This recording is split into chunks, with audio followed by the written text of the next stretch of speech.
everyone. Welcome to another Somebody Said TV.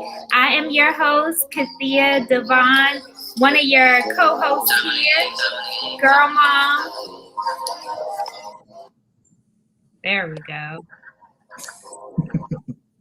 Somebody said that they was waiting on us, y'all. Listen, okay, let's start over. We're trying something new because some of y'all said we're cut off in the beginning. But anyway, welcome to Somebody Said TV. I'm your moderator, Kathia Devon, and these are my wonderful hosts here. I'll go ahead and pass it to Jena so you can introduce yourself. Good evening. Thank you guys for joining us again. I am Jena, also known as Overdressed RVA, also known as the influencer, boy mom, creative director of Sire Her Collective, and the woman with 95 jobs today. I'm Corey Boone. I am the political commentator of the show. And please remember that any views expressed here today are not the views of my employer. Also, I am Corey W. Boone on Instagram. Hey everybody, I am Shalena, aka Dr. Hurd. I'm a licensed psychologist by day and I'm a resident Philly John by night. I'm so happy to see y'all. It's good to see y'all. It's been a week. I've been looking forward to this. Yes. My cheeks hurt already. Well, for those of you who don't know, I'm a career coach, girl mom, and the BFF of the crew. Mm-hmm. And everybody check in. Hey, Ryan, I haven't seen you in a bit. Welcome to season 1.5. Hey, Maddie. Hey, Nelson. Yes. Chris McQueen is just calling me, so I am texting him the link to the show. Hey, Baba. Ali's in the building, y'all. Hey, Ali. Well, today we got a lot of oh, my goodness. Hey, Henry. My baby here. Hank, he's present and accounted for. Hi, Henry. Well, today, y'all, we have a full show. Y'all know Corey's going to do his regular political check-in. And are we getting a word from Dr. Hurd or no? I got a little word for y'all. Amen. Hey, yes. What's up, Big Moose? I'm sorry? Big Moose is in the building as well. Oh, hey. We'll be talking about Malcolm and Marie. We got a battle of the Browns for y'all. Y'all know another Verzuz is coming up because we know y'all love talking about that. So come on, Corey Boone. Go ahead and kick us off with your political check-in. Yes. I will not keep us long at all, but of course, I had to come out with the news that Ted Cruz was out here running away from his home state, Texas. Texas, as we know, is currently going through a lot with the cold winter snap they have going on. And unfortunately, people have the power is out, water is out, and people are suffering in Texas. And Ted Cruz said, I'm out. Like, I'm going to Cancun for a couple of days and have a good time. So, of course, the people caught him. The people share that information on social media, and he's been dragged all on social media. So, which I think he should be, because he also definitely should be dragged. But he also has been someone who's called other politicians out who've done the same thing, who've gone on vacation during national disasters, or natural disasters, excuse me. So definitely wanted to call him out. Definitely want to send some prayers and thoughts out to Texas and all the people there. I have a good friend who lives there who told me that she recently got power, but before that, it was like 30-degree weather inside her home. And we know that homes in Texas aren't as insulated for winter weather as other homes in the northeast. So it's definitely a huge battle going on there. As we know, that Texas wasn't ready. But the most beautiful thing is we are ready to step in and support Texas as much as possible. So look on social media. There are many mutual aid funds out there that you can support.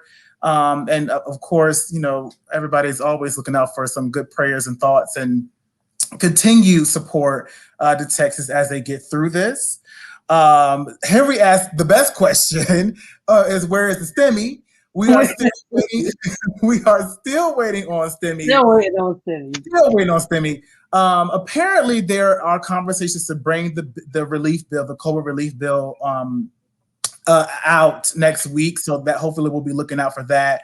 And unfortunately, Joe Biden said that he is not out here trying to forgive $50,000 worth of your student loans. So we are going to try to continue to work with him on that. And I think lastly, we wanted to talk about, what was the last thing we wanted to talk about today? COVID-19 vaccines.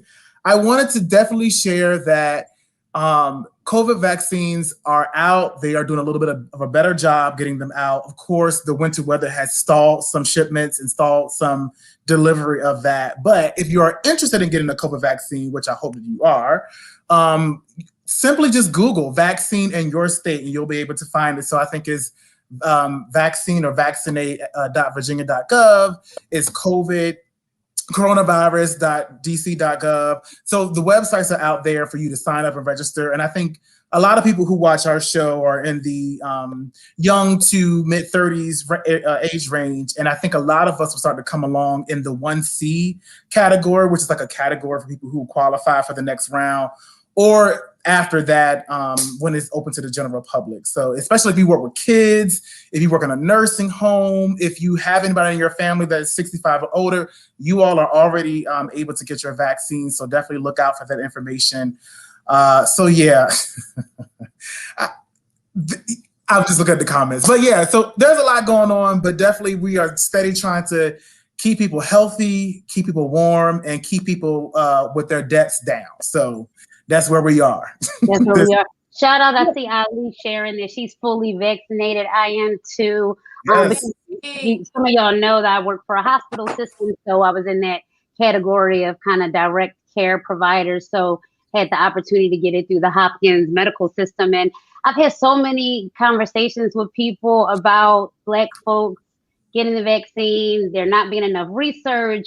Why are we, taking a chance with this thing? It came out too soon. And I understand the concern and the anxiety, but the only way we're going to know if it impacts Black folks in a certain way is if more of us get it. So I would just say, if you are fairly young, healthy, I know I prayed on it as a woman of faith and felt like it was the right thing to do. It's not required by my job at this point. It was just an option. And I feel like it's just going to give us more information about how it affects our community. And I'd rather be out here taking my chances with the COVID vaccine side effects than fighting this COVID-19. Okay. So I would just encourage people to kind of think about it and make some informed decisions about if you want to get it. I think that's a great point. Just inform yourselves and do as much research as you can to prepare. I couldn't agree more, Shalena. It's worth the look. Mm-hmm. The comments are going in on They Lisa. really are. She been out and about. I mean, I dabble here and there. Shalena, shout out to moms. Yep. Yes, definitely. But this is what I was looking for. Y'all are coming for me. I do take Corona serious. It's not 100% effective. We don't know if the vaccine is going to protect us 100%. So I'm still being cautious. Thank you. Yes, Jay. I'm taking one for the team. And I'm still out here in these streets being cautious. I'm still wearing my mask, washing my hands, sanitizing. Not going around high-risk people, okay? Yes. So that's my check-in for this week. We appreciate you, Shalena, for giving us an update on that vaccine. Well, how did you feel? Do you mind telling the people a little bit more about, how it was when you took the shot? Yeah, I often pride myself on being a pillar of health. I never get sick. I don't get the flu. I don't get colds. I really don't have those type of issues. So, in true fashion, I had no real major side effects from. The first shot, my arm hurt a little more than the flu shot. Second shot, I was a little feverish. I just felt like kind of heated the night of. But I was back up and running the next day. So yeah, I had a couple of coworkers who had some really bad reactions to it. But no, I didn't miss a beat. Like I said, I felt a little feverish, popped ibuprofen, laid down, watched The Wire, and I was fine. Oh, well, that's what's up. Well, speaking of watching TV, who watched Malcolm and Marie this week? Social media was blowing up about Malcolm and Marie. So co-hosts, please chime in. Let us know if you saw it. Y'all here? What did y'all think? I'm gonna let somebody else go before me. I can't get that time back. Okay. I love both of them. Phenomenal actors. I love both of them. I love both of them. But I can't get that time back.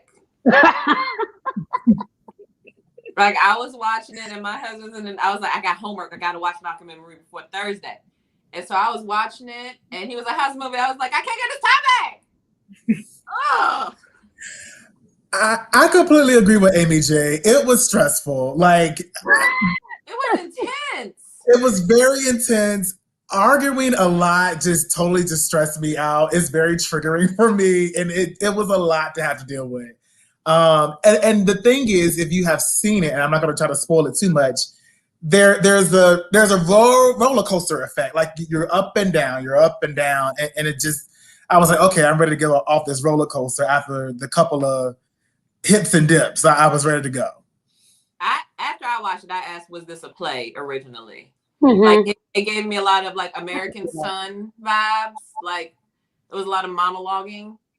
Mm-hmm. It was only two people in the whole movie. It was in the same place the whole time. Yeah. It was one night in their apartment the whole time. There's an interesting background. So apparently the creator or the producer of Euphoria is really good friends with Zendaya. And so I think she was interested in making a movie with the Sam Levinson, I think. I should know his last name. So anyway, they decided to come up with this movie. He wrote the script. She was able to respond and what she thought about the script as he was writing. He thought of the idea to bring in John David Washington. And so they just continued to create from there. I think it was a valiant effort. I think that the really good things, right? So the cinematography was absolutely beautiful. Like they were two gorgeous people. I think that they had some really good moments of acting in there. Although I know some people call that out. I actually do think that they had some really good moments of acting. And I will have to say that there were actually some parts of the script that I was like, oh, this is interesting, or this is an interesting take. But when you look at the film as a whole, like the journey was just really rough. What was the point? When I watch stuff, I'll be like, what's the takeaway? What's the message? What I'm supposed to gain from this? Like, Jena, we can't get that time back. So what was the point? Okay. I'm about to shake the room. I loved it. Of course she was going to say that. I absolutely knew she was going to say that. Because it was different. Like, I feel like when we're talking about these romantic or like love stories, it's always, oh, they meet and everything is great. And then something happens and they drift apart. And then, you know, it's a knight in shining armor and everything is great. And I'm tired of that. So with Malcolm and Marie, I appreciated the acting. My good sis said their acting matters. I like the intensity of it. I thought that the cinematography was beautiful. Like, I thought that it was put together for what it was, and it was something different to watch. And I'm not one that watches like a lot of movies because I feel like you could tell the whole story in 5 minutes. But for me, this was not about telling a story. It was about being in that moment. So I what the people saying. I feel like everything you said about like the traditional love story thing, like they meet, everything's great, then something happens, and like all of that was discussed in a 2-hour argument. Like they met, there was, I don't want to give too much of the movie away, but there were issues in their relationship. He was the knight in shining armor. She supported him. Like it's a very usual story for a relationship. But for it to be packed into one night of arguing for over one thing that they argued about for hours, like hours. And when you thought the argument was over, it would just start back up. And she got me. She was like, I don't know where you think you're going because I'm nowhere near done. And I was like, I'm like, this isn't over. God. No, I want to go back to the Euphoria point too. I know Kathia watches Euphoria with me, and I want to say, Crit, we talked about this. Allegedly, I think Corey, you were saying, like, I didn't know Zendaya was friends with the person that created Euphoria, but allegedly, this is supposed to be maybe grown-up Ruth in this movie. Did y'all hear that? Like, Ruth from Euphoria? That this character was based on if Ruth was to grow up and halfway get herself together now? Somebody said we making a I can see how someone came to that conclusion because, you know, Ruth suffered with an addiction on the show on Euphoria, but I feel like that's hearsay. I mean, Zendaya did a very thorough breakdown of making the movie and how it came to be, and I didn't see anything about Euphoria or yeah. Yeah, timeline wise, she went through an addiction thing in high school. She's going through it in high school, and in the movie, she was like in her 20s. Like they reference it of her being in her 20s. So I don't know, maybe not. How long? Too long. It was too long. I think it's about an hour and 45 minutes. Yeah. Imagine arguing with your husband about every single thing that they've ever done for an hour and 45 minutes. Yeah, because they did not use their manners. They didn't use their manners, but when I tell you that scene when she was in the bathtub and he got her all the way together and told her about all the people that inspire him, I love that monologue. I was like, oh, he just. Somebody said, I was reading on a review. Somebody said that his monologues were not that great because he kept getting winded. Really? No. I was like, you know, and that goes to like the critic's mind and the analyst's mind, like the people that are looking at something other than doing something other than watching the movie. Because I didn't even notice that. And I was like, you know, he was definitely like, and I was like, I didn't notice it until somebody said it. And I was like, huh. Somebody said we're scaring them from watching it, to Kathia's point. And I think Etik chimed in that it's an arts film. So if you are for something different, you want, you know, you're all about the creativity, you're about the art. If you're someone who wants to enjoy a movie and get a good message, I don't know if this is for you, but just for the art of it, for the culture. I would say y'all definitely. If you want to support Black art for the culture and Black artists and see them in the top 10 on Netflix, please watch it. Yeah. Yeah, so, y'all need to do it too. I thought that it was interesting that they were revealing themselves as they were talking. So apparently there was supposed to be an age difference between the two of them. I didn't catch that at first, but as I was watching some other commentary on it, I was like, oh, okay, I guess I can see that. So what Malcolm exposed was that he has continuously been with vulnerable or women who are suffering through some addiction.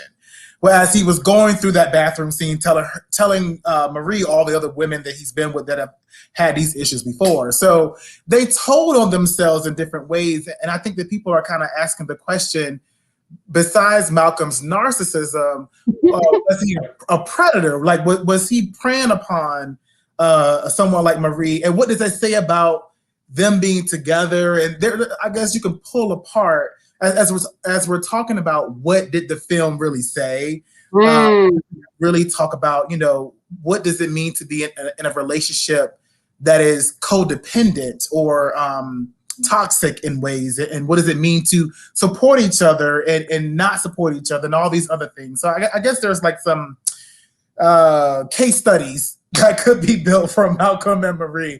But it was a road to get to the end. I will say. Yeah. I think it pushed on people's trauma buttons. Like there was a couple of people that mentioned that in the comments about it kind of the argument being too much or bringing them back to a certain time. And if you're in the comments, my husband was trolling, talk about that's a regular Tuesday. It's not. He had to come back, but I will say this, that you know, sometimes you gotta have a conversation, okay? You know, and to your point, Kathia, I think like if it is triggering for some people, that does kind of speak to the success of a storytelling. Like it's not that unrelatable for it to be a movie from a different perspective with a different like lens about a couple or two people in love, or two successful people, or two people who are supposedly codependent. Because just because you grew up with both of your parents and have not had a struggle doesn't mean that everything is okay with you. Come on now. Yeah, absolutely. And sometimes I think that movie talked to like the little things that you might let go in a relationship that kind of builds up, and then all of a sudden one thing happens, and I know everybody has seen that, and then it's like, oh, and it's that damn macaroni and cheese. It's true. It's well, true. Anyway, since y'all are clearly triggered by arguing, I'm going to go ahead and trigger y'all a little bit more, because we can talk about Verzuz, since apparently D'Angelo and friends are coming up next weekend. So I'll say this: I don't know who the friends are, but I would love to see, who y'all think D'Angelo should go against. D'Angelo versus who? When I saw that, I sent this to y'all, and when the first time I heard the sound bite, I don't know if D'Angelo's Wi-Fi is not good, but when he said D'Angelo and friends, I thought he said D'Angelo and Prince, and I was like, I'm sorry, what? No, you did not. He's been quoted saying like that's his idol, or I don't know, like he's a big fan of Prince, and I was like, how? Not how is he a fan, but like how is he doing D'Angelo and Prince? So anybody but Prince in my book. Anybody but Prince. Who is a good match for D'Angelo? No, are we talking about this in the context of who are the friends we want to see with D'Angelo, or who could go toe to toe with a D'Angelo?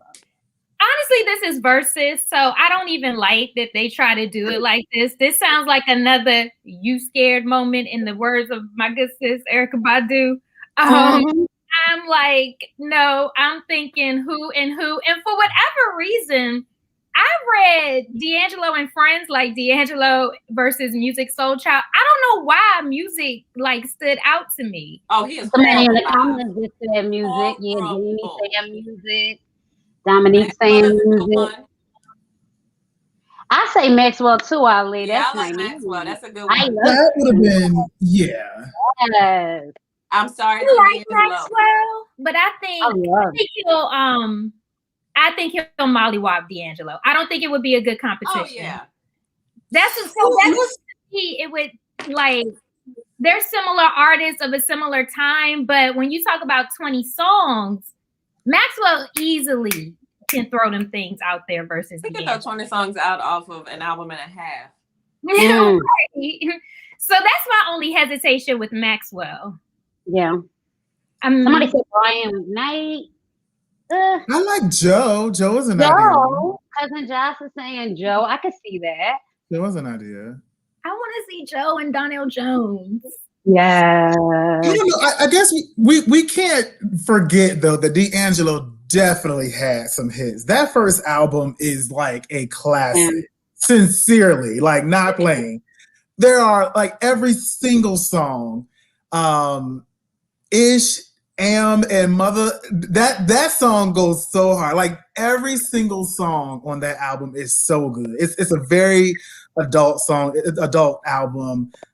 So we can't forget that. I just want to put that out there, even though D'Angelo can be hilarious. But we cannot forget that he really had a really good first album. And I think that his second album, if you take out Untitled, has some great hits as well. I can't remember it as much as I do the first one, though. Honestly, I don't think I've ever listened or owned a D'Angelo album as much as I'm a music head. So you're making me want to dig in the vault. You know, I respect you as a fellow vocalist, Corey. Yes. Because you're raising that. I'm willing to take a look at these albums of D'Angelo. So cute. Yeah. The first one, for sure. The first one, for sure. Somebody said Tyrese. They're trolling. No. Two people, well, I think the first one was trolling, but someone agreed. So I was like, I don't know about that. Somebody came to mind as we were talking. I feel you. Agree. Yeah, it's not Sleepy Time Tea, Chris. Avant don't have a lot of hits. Avant? I think I want to see Avant go against somebody too that was still more of your traditional R&B versus like that would be a Joe matchup. That neo soul kind of category. I think Joe and Avant would be a better matchup than Avant Yeah. and Joe and D'Angelo. We're not gonna overlook the DMV's own Raheem Devon. Somebody dropped Raheem in the comments a little while back. No, That's Kathia's friend. that's me and Kathia's friend. Don't get it twisted. She's like, we all here. No, I don't think that's fair because I listen to Raheem more, so I don't feel like I have my opinion would probably be biased. Oh, you know what came to mind for me as we were talking? Anthony Hamilton. Okay. I thought that too. But then I was thinking, like, are they out of sync of the time frame? They are out of sync of the time, but I feel like the feel is the same. So I don't know, but they are. Yeah, I was thinking, they weren't the same time frame. But I love me some Anthony Hamilton. I can't lie, I really do. Somebody say Anthony Hamilton will love you too. My spirit. His music, but I love Hold on, Ryan said she met somebody when she worked at the Best Buy in Richmond. Who was that girl? Was that D'Angelo? He from Richmond. And please tell us your experience when you met him. Please don't. And say you did. Thank you.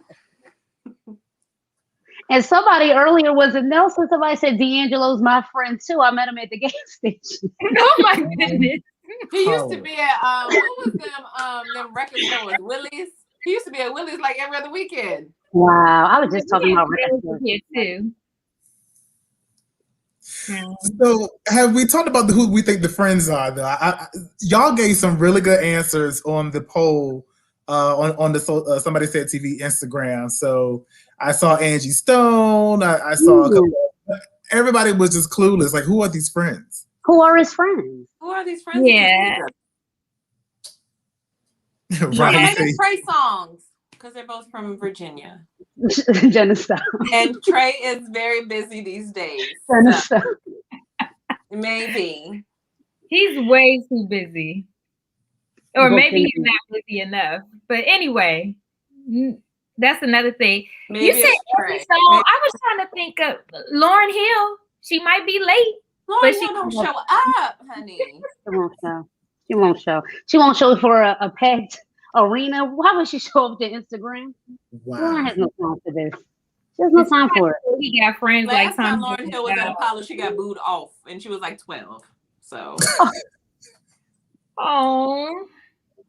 Yeah, I don't know if there are some industry people that you know for being with other industry people, but D'Angelo, he kind of rolled solo when he dated Angie, so I get that, but I can't think of anybody that I'm used to him being associated with. I mean, it would not surprise me if this like blew up and was something really, really big for music. Like if it's at the Apollo, if he has those connections, I feel like once he got out of like producing his own music, wasn't he like producing for other people, like writing songs for other people? So I feel like he's still been busy. I feel like we're kind of underestimating him just a little bit. Yes, we are. D'Angelo definitely. Just to be funny, but I think that we just gonna be like, all of us gonna be in there like, ooh. Well, I mean, in no shade, I'm not trying to underestimate him, but if D'Angelo is the headliner, what does that mean for the friends? Who said that? It says D'Angelo and Friends. No. He's the host. So you're taking it he is the host at the venue known as the Apollo Theater. That is what I interpret that invitation to be. Okay. I don't think he cannot be. I was looking at his Instagram to see if there were any remnants of Friends. I didn't see it. I feel like we need to move on because we are just slowly going into. I'm done. We need to move on. We are just slowly going downhill. Well, at this point, since we have a versus, we might as well get into our Battle of the Browns then, because this was a little different. We have a male versus female versus. Ooh. Are they both in Savage? We're gonna see what they're both in. So let me get this together for y'all. Hold on.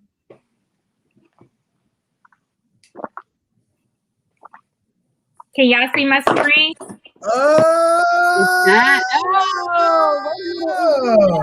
It's cold outside, people. It's cold outside. I can't Is it the stand siblings? Battle of the siblings? Battle of the siblings. yes. I love it. Yeah, this is really nice. Very cute. So let's get into it, Jena. You still got to do your part. What they got on? I feel like I can't because I'm gonna be partial. I know I look cute. All right, so, all right. So this is actually one of my first designs for Saya. I sketched it out and sent it to my brother, and he was like, "Yo, this is crazy! Like I was just working on like a hockey jersey like kind of thing, and this is what I had in mind. Like this is amazing, blah blah blah." And so fast forward a couple months, and he's like doing a video wearing it, and I was like, "I'm a sweatshirt." So he blessed me. We are both wearing the Saya. I called it the Olympic something crew neck sweatshirt. Along with the Saya Collective beanie. We do the Olympic theme. And he has on the Saya Do Ones Yourself gold medal somethings, I think. And then I have on the Saya Her Vultures, and he has the wool scarf as an accessory, and then he has the Saya glasses. He was Saya head to toe, like regardless. And even his jeans are Saya. Those are the lip print python ones, and I just have on navy blue leggings. But new bundles, face beat, women's version. Yeah, I don't know. I can't give you loving it. The comments, the people are loving it. It's fire. Oh my gosh. It really is. Thank you. So we gotta see here. Well, Corey, you like to know where they going. Jena, where was you going? Where were you going?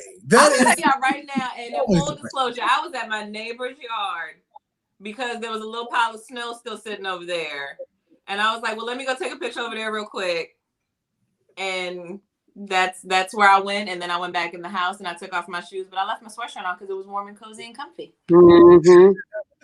But yeah, it was definitely just for the gram. I just did it for the gram. Did it for the gram. I did. It's COVID. It's okay. No, everybody's wearing red boot. So Corey, you listen. They were both really, really, really nice. I would have to say I really did like the men's sweatshirt though. That white that was really nice. I like that. Yes. Was that a scarf? Or what was that was hanging? Like what was that? It's a wool scarf, so you can like, okay. yeah, it's a wool scarf, and it says Collective across it, and it has the logo like the front of the hat does. But yeah, it's a nice scarf. I have them if y'all want to see them. I have all of those things. I might have to stop by and check that out. Yeah. Corey, who won the battle? Corey, who are you? Who won the battle? Of course, I have to say my love Jena. Jena won the battle. You don't have to. It's but I really did like. I'm not mad either way. Right, it's a win for her either way. I've already won. I'm okay. It's her design. Mm-hmm. So you say Jena. I think y'all both looked amazing. I love the colors. Like the ladies in the comments are saying, it's the red boot for me. It's the red boot and the little pile of snow in the pose. Like Jena is like, so it's just making me, when I see Jena and stuff, it makes me want to wear it, even though like I don't even know if I can pull it off. And that was another one of those looks where it's like I remember there was like this Nike sweatsuit you had on once, and I was like, where you get like that? Just looks so, you just make it look dope. And I feel like this is like another one of those looks where it makes me want to wear it. And I'm going with Jena. Thanks. Somebody said Ivy Park ain't got nothing on you. Nothing to you be a real nice Amy. I'll send you some merch. Well, I will say that with the white sweater, I loved how you could really see the star like detail. But I'm a sucker for a monochromatic look. It just is what it is. So I'm gonna go ahead and get that to Jena. But yeah, the people in the comments, they are loving it. Thank you, that was really Thank nice. you. Yeah, I actually have my sketchbook here for the spring summer collection. So thank y'all. Please be on the lookout. And correct me if I'm wrong, is this something being released sometime soon, or did it release already? I'm sorry. I think I saw a countdown for something. Well, we have releases every Saturday. Okay. And for the Sire Her collection, we re-release those boots. They come in a reflective gray. Matter of fact. Yeah. Come on, look. They come in a reflective gray. And then like you turn the lights off and it's basically like a shimmery kind of situation. So these are back up for pre-order. Everybody was like, I missed it, I want them. So we put those back out. And then also this boot is also in a Henny version, which is like a chocolate and a tan. Follow Hennessy a little bit. So those are on the website for the Sire Her. And I just gave him 2 designs for it might be paying an homage to my son's favorite singing group from the 80s. New Edition? Mm-hmm. I love that Shannon loves. Yes. He inspires me. And then also for the new Saya Invernos, I was inspired by Bridgerton. So be on the lookout. You're a fellow Bridgerton fan. I love that entire series. Okay, good. You know, Regé Jean Page is going to be on Saturday Night Live this Saturday.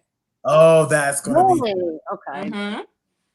Definitely got to tune in. Yeah, I'm a fan. Oh, we need to talk offline. We need to process this Bridgerton. Yeah, it's a good time. I was actually really surprised how good it was. Yeah, same. Well, I'm glad they came back because I felt like this. I don't know. I feel like this episode has been combative. This versus this. Maybe because y'all started off hating on Malcolm and Marie, but we could go ahead and get into the Somebody Loves You by popular demand. It is back. This is the part of the show where we like to get a couple of our friends together. You know, we believe in coaching over cancel. So go ahead and hit it for the people, Corey. I'm so weak. I'm sorry. Wait. Somebody loves you, baby. Whoa. Somebody loves you, baby. And you know who it is. Somebody said that you be feeling yourself, boy and boy. Go ahead with this singing. Somebody in this box. She knows who it is. Anyway, today who we have up is Ayesha Curry. And some of you might be surprised because, you know, she is a good Christian woman, a wife, and a mother. So you may ask, how did you end up here? All right, so this is what happened, y'all. Recently, Ayesha, she posted I would say tastefully nude, just because we don't have the picture here, so I don't want to take it out of context. But yeah, she posted a tastefully nude picture on Instagram. And you know, over the past few years, every time that she kind of does something that steps out of her box, people reminds her of some tweets from, was it 2015? I don't know. I can't remember what year it was, but it was not too long ago. So let's get into this was when I said Maisha. This is when Ayesha got into the whole thing about women covering up and being a little too risky. She prefers to keep her goods at home for her husband. Is that what she said? That is what she said. In a nutshell. So now we're seeing that, you know, she's stepping out of her box and doing something a little different. So Crit asked if she apologized or whatnot. And I'm not going to say that she did not apologize. I don't know if she did, but what I find is that she keeps trying to defend the comment. Whereas Amy J mentioned, like, this was before, like, the kids and things changed. And that I agree with.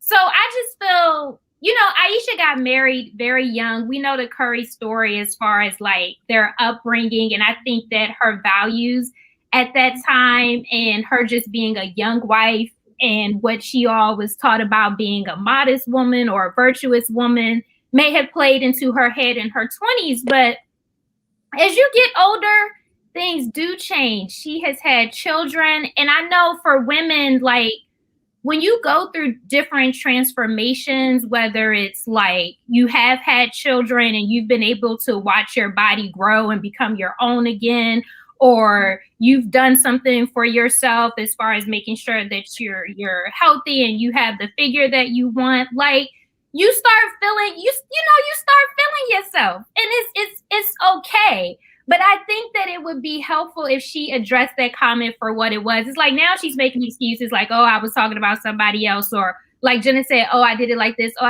girl, no, just say, I ain't know nothing then, but let me say, I got children, I'm married, I'm fine. This is what y'all gonna get. Like, I changed my mind. That's all. Or they were ahead of me. Like they were here on that level of being comfortable with their bodies, and I won't quite there yet. But hey, girl, let's hang out. Like something other than like, oh, it's funny. I was talking about somebody with pasties at a Starbucks. Like, girl, just say sorry. So I'm loving these comments because it's clear. I'm loving the comments because I think there's a lot of there are some people who are feeling like Ayesha was very judgy, and then she continues to move the needle when she wants to do things that are a little bit sexy, a little bit different. And some people are feeling like, well, should she apologize? Like the times have changed. Should she apologize for her opinion? Does she need to reckon with the fact that she said these things? I lean on the fact I've never been a fan of, well, I should say this differently. In my recent adult life, I have not been a fan of respectability politics. I think I grew up on respectability politics and I had to unlearn some of those things. People are not going to treat you different, or the cops are not going to shoot you less just because you act a certain kind of way as a Black person. Like you can't be like a respectable Black person and that's going to like move mountains for you. Like at the end of the day, you can still be lynched like the rest of us. So it's an unlearning that I had to do as far as respectability politics. So it's the same thing that Bill Cosby gave us back in the day. It's like, pull your pants up, do this, do that. But it's like at the end of the day, it's like, wait a minute, I'm still having these issues. Me pulling up my pants did not save me from being shot and killed by the police. So I personally look at this as a situation of respectability politics and how those politics can be damning or demeaning to people of color, and especially Black women. I think that unfortunately, those were words that the Black church, or I just say the church, gave her. And she used those words to then therefore set her apart from, or to set her different from other women, other Black women. And I think that when you do that, that could be a little bit harmful. And so I think that the apology is not necessarily for her opinion or her thoughts at the time. The apology is for saying, hey, I may have offended, harmed, categorized, judged, maligned other Black women when I said this thing, and now I get it, and now I see that me owning my body is really the truth of where we need to be. Me having ownership and autonomy for how I look and what I want to put on or not put on is where we need to be. So I think I look at the issue more in a political stance than just the fact that she said what she said. She said what she said. Okay, Raven, can you do a little bit more research for me, please? When was that clip of Ayesha walking up on the Real Pretty ESPN correspondent interviewing Steph, and she just kept creeping in like? Oh yeah, I know what you're talking about. It's like, I think it was when they won one of those championships, and she just kind of kept it was almost like she was trying to get his attention, or maybe they're she's interviewing, and she's like right in between them, and it was she might have been a little decent, little tipsy. But I so where there's smoke, there's fire. So I don't know if that comment was made, or that time there was something about a girl in blue and yellow that just was looking at stuff like a snack, like this at the game. there was a lot going on. I don't know if it was around the same time, but Raven, please do be our statistician here. I need to know these things. I just want to say I have no dog in this fight. I could care less about this lady. But looking at this comment that Raven was so kind enough to bring up for us, and quotes with the date mark, my sad sister, thanks, Ray. Could it be a both and? Can she still feel this way, that she prefers to not be scantily clad when she's out and about, and she likes to kind of she's not someone who may go out and have things revealed, but she did a tasteful picture that, she didn't have any clothes on, but it wasn't, I don't know if it was directly connected to the comment she was making here. So could it be a both? I'm just throwing that out there. Again, I could care less. I would say, I think if it wasn't posted on Instagram, then maybe we could talk about it in that, like she just did a nice photo shoot or whatnot. But the fact that it was on Instagram for the world to see, I think that is kind of contradicts what she's saying here, especially this part about, her staying covered and her saying barely wearing clothes. Like, I think that she said very specific things that go against the picture that she had. And honestly, again, there's absolutely nothing wrong with it. And I get it as far as you getting older and you getting more comfortable in your body, and all of those things are great. I just think that the part that's bad is that, like, now you're arguing with people in the comments, defending this comment from 2015 versus just saying, I ain't even on all that no more. Like, that's just how I feel. You grow, you evolve, you learn new things, you unlearn some things, like Raina was saying, and just move on. I have a funny comment though. Like, she had a funny clap back. Somebody said, I smell a divorce. Oh. Somebody in the comments said, I smell a divorce. She was like, you must have COVID. That is funny. Good. I was like, oh, she's channeling Chrissy Teigen with that clap back. But London, I'll take it. 2 points for Ayesha. No, I think, Ayesha Curry, I think that she represents her family well. And I feel like the Currys, they like to carry themselves as a model couple. And I think that comes with transparency. You know what I mean? So it's, in the words of Dr. Hurd, be real with me, be real with yourself. That's it. Yeah. Yeah, that was in an elevator in North Carolina, just so y'all know. Circa. Oh my God. Happy birthday, Auntie. Oh my God, that was so funny. Yeah, I have that video somewhere. I'm gonna send it to Corey so he can post it on somebody.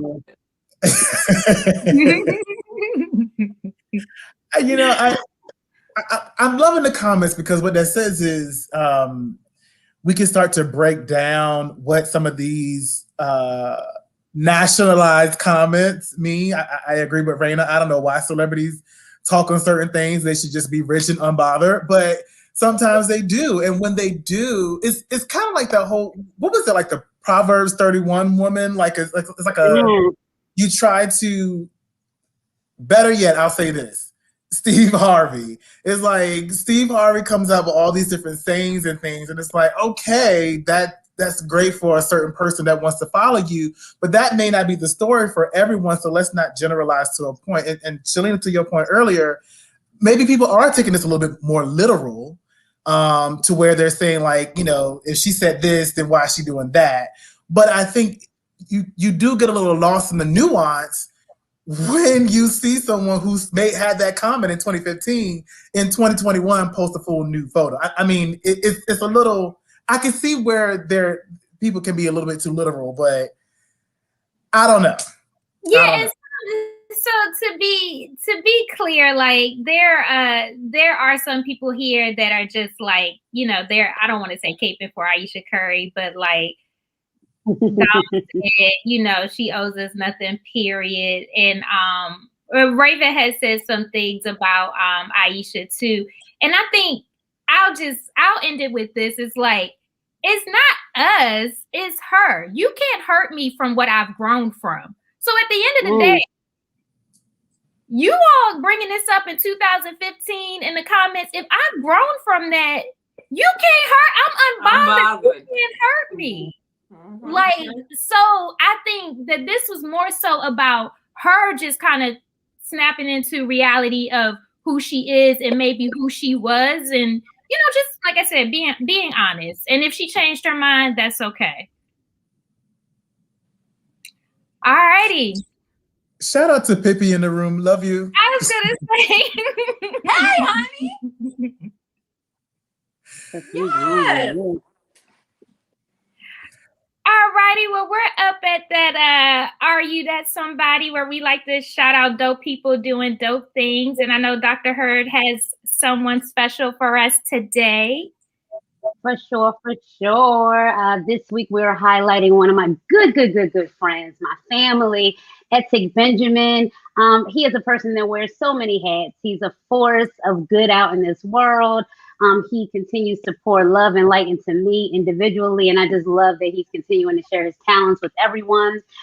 So he has a few different things going on. So one is the Quick Questions podcast, which I had the pleasure of being on with him a little while ago. He's doing a relationship series, and we had a conversation about if you should date someone who makes less than you. And I thought that was really good. And they're really brief. They're like 15, 20 minutes. I always tell them they're good for the car. I throw it on. By the time I'm at work, I done already got through an episode. And his questions are usually just investigating curiosity in many forms. So I definitely encourage people to check that out. He also has Billy Pataya, which is an artistic lifestyle brand. And all of his projects are about inclusivity and just reflecting kind of just what's going on in the world and just kind of reflecting people of many different cultures and many different things. So I would encourage you to check him out. You can find him at I Am Etik on Instagram and Clubhouse. You can also look at his other products and services at linktree.com/IamEtik. And just show him some love. Check out what he's got going on and support him. Well, shout out to Eric, and thank you for joining us today. But that concludes our Somebody Said TV episode for this Thursday. Wait, we didn't get a word from Dr. Hurd. I'm waiting for my word of motivation. Well, we were going, we started rolling, so I didn't know if there was going to be time. But, we had been talking about just this possible transition back to school for our parents and our students. A little while ago, I shared a word about kind of parents and teachers and everybody adjusting to this virtual learning and COVID-19 and how it had just rocked everyone's world. And now they're talking about having the kids transition back to in person. And I know that's really anxiety provoking for a lot of families. So I would say when it comes to the vaccine, when it comes to virtual learning, hopefully families and parents, if you've been hands-on and you've seen your children up close, battling this education thing from home, you should be even more equipped to be an advocate for your kids if you don't feel comfortable with them going back in person, if they have special education needs that require them to be able to work at a different pace or do a hybrid model or work from home. I'm just trying to encourage and empower all the parents I work with on a day-to-day basis, and then all of our co-hosts and people who, even if you don't have children, if you have family members, just be that village and support our families and our parents as they get these kids ready for possible transition back to in-person learning, and be okay advocating for your child if you're not comfortable with that and if they do have certain learning needs that you've become more aware of since we've been home and navigating COVID-19 as a nation. So that's my word. Shout out to the parents that have been doing an incredible job with their children and everything that you have just done to get them through this like tumultuous time. And yeah, we got to continue to get them ready for whatever's next. So I'm a part of the village for many folks, and I hope that all of our co-hosts will continue to support our families and our parents and our teachers too. Thanks, Dr. Hurd. And guess what, everybody? I feel like this is a record. We are officially at 59 minutes. We are on time tonight. I was watching the clock too. Yeah. So on that note, thank you so much for coming out and joining us for this live tonight, watching Somebody Said TV. Make sure you subscribe on YouTube, follow us on Facebook, YouTube, Instagram, Somebody Said TV. Anything else, people? That's it. I'm good. All right, y'all. We love y'all. Good night. Have a good